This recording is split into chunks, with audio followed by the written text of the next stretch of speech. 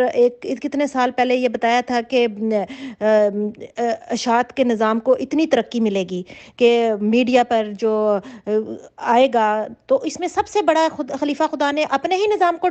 ٹہ ڈالنا تھا، اس کو ہی گرا دینا تھا۔ یہ کیسے ممکن ہے کہ خلیفہ خدا بناتا ہے اور خدا تعالیٰ نے قرآن مجید میں ایک پیش گوئی کی ہے کہ اشاعت کا نظام ہوگا اور دنیا ترقی کرے گی، اور اسی اشاعت کے نظام سے خلیفہ خدا بنانے والا نظام کو، اس نظام کو توڑ پھوڑ کر دے گا، ریزہ کر دے گا،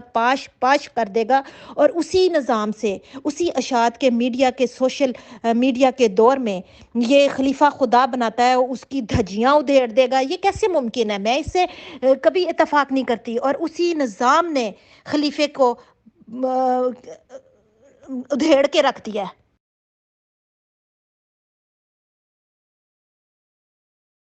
جی بالکل، خلیفہ خدا نہیں بناتا. جس خدا نے اتنی بڑی پیش گوئی کی ہو قرآن مجید میں اور یہ بتایا ہو کہ اشاعت کا نظام ہوگا اور کس طریقے سے وہ چلے گا، دنیا کتنی قریب ہو جائے گی، یعنی کہ ایک دوسرے کو درمیان کا ڈسٹینس اس وجہ سے بھی مطلب کہ ختم ہو جائے گا کہ خبریں ایک دوسرے جب ٹریول کرتی ہیں تو انسان ایک دوسرے کے انسان کے زیادہ قریب ہو جاتا ہے. اور میڈیا کے دور پہ بات بھی کرنی ہو تو اب لمبے لمبے فاصلے طے کرنے کی بجائے وہ ایک دوسرے کو دیکھ لیتے ہیں ٹی وی یا ویڈیو کے تھرو. تو ہر لحاظ سے سہولتیں فراہم کرنے کی ایک پیش گوئی، اتنی بڑی پیش گوئی اگر بتائیے تو ساتھ یہ خوشخبری بھی سنانی چاہیے تھی کہ میں خدا تعالیٰ کی قدرت جون سی ہے اس وقت کیا شان لے کے آئے گی. تو یہ کیسے ممکن ہے کہ اسی دور میں یہ خلیفہ خدا بناتا ہے، مرزا مسرور کی پیڑھی جون سی ہے وہ کھسک رہی ہے، ندا منہ کو آ رہی ہے، لجنا منہ کو آ رہی ہے، سب اس کو کہہ رہے ہیں، اس کی پگڑی کو اچھال رہے ہیں، خلافت قصر خلافت کو کنجر خانہ کہا جا رہا ہے. اور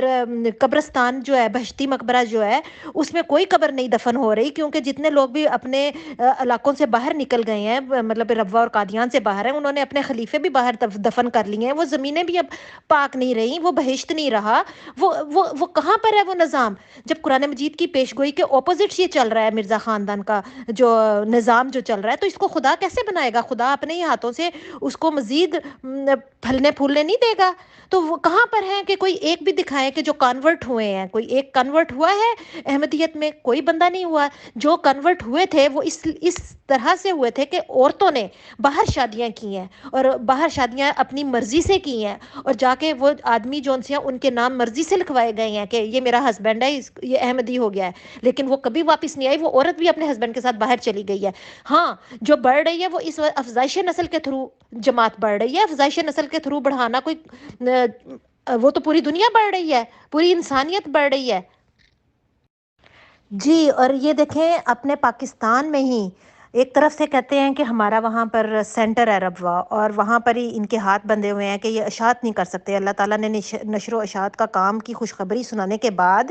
تو انہی کے مرکز میں، یعنی کہ اپنے ہی مرکز میں نشر و اشاعت کا کام بند کروا دیا. یہ کیسی بات ہے؟ اور دوسری بات ہے ایم ٹی اے میں ایسے گندے لوگ شامل کر دیے، شینڈی شاہ جیسے، کہ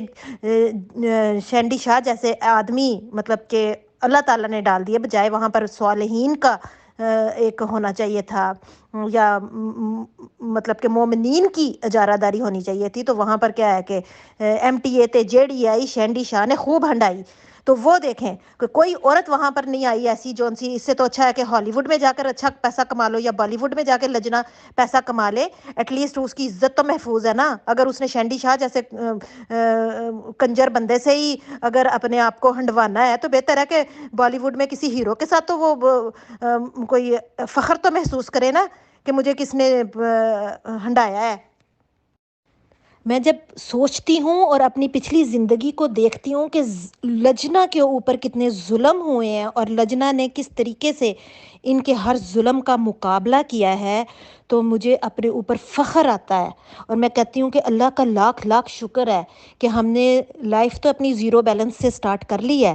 لیکن ان کے غلامی سے ہم نے نجات اپنے آپ کو دلا دی، اپنی نسلوں کو بچا دیا. ان کی غلامی سے، مرزا کی غلامی سے ہم نے اپنے آپ کو چھڑوا دیا. اور وہ عورتیں جو آج بھی لجنا کے نام پر وہاں پر بیٹھی ہوئی ہیں، وہ صرف اور صرف گگنی سسٹم ہے. وہ صرف اور صرف اتنی گندی ہیں کہ ان کو کوئی آگے کو جانے کو ایک کوڑ کلی کی طرح گلے میں پھنسی ہوئی ہے جماعت کے لجنا، کہ نہ وہ اسے نگل سکتی ہیں، نہ اگل سکتی ہیں، نہ وہ ان کو تعزیر کے لیٹر دے سکتی ہیں، نہ وہ ان کو اپنے اندر رکھ سکتی ہیں. وہ ابل رہا ہے گند. وہ لجنا کے نام پر انسانیت کے لیے شرمناک دھبا ہے کہ وہ جو کرتوت کر رہی ہیں نا وہاں پر بیٹھ کے، تو انسانیت بھی شرماتی ہے اس لجنا سے کہ وہ وہاں پر کیا کر رہی ہیں، کہ ایک دوسرے کے گھروں کے اندر تباہیاں مچائی ہوئی ہیں کیونکہ ان کو باہر مواقع نہیں فراہم، ان کو باہر نکلنے کی جگہ نہیں مل رہی کہ وہاں سے نکل کر باہر منہ ماریں اور باہر کسی کے ساتھ مطلب کہ کھلی فضا میں آ کر کوئی اپنا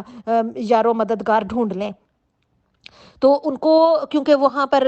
جماعت اگر کسی ایک لجنا کے اوپر یہ کہہ دے یا کہ یہ اچھی نہیں ہے تو پوری جماعت اسے کانٹیکٹ ختم کر دے گی. اگر جماعت کہہ دے کہ اس کی عمر بڑی ہے، جماعت میں باتیں ہوتے او یہ خوبصورت نہیں ہے، پیاری نہیں ہے، یہ نہیں ہے، اس میں اتنے اتنے کیڑے نکالے گی، تو اس کی شادی نہیں ہوئے گی. پھر جب شادی نہیں ہوگی تو شادی کی ڈیزائر کیسے وہ پوری کرے گی؟ پھر وہ یہی شینڈی شاہ کے ساتھ ہی جائے گی، وہ محمود شاہ کے ساتھ ہی جائے گی. پھر وہ اسی طرح کے بہانے ڈھونڈے گی، وہ کسی کے جیٹھ کو پکڑے گی، کسی کے دیور کو پکڑے گی، کسی کے اپنے مطلب کہ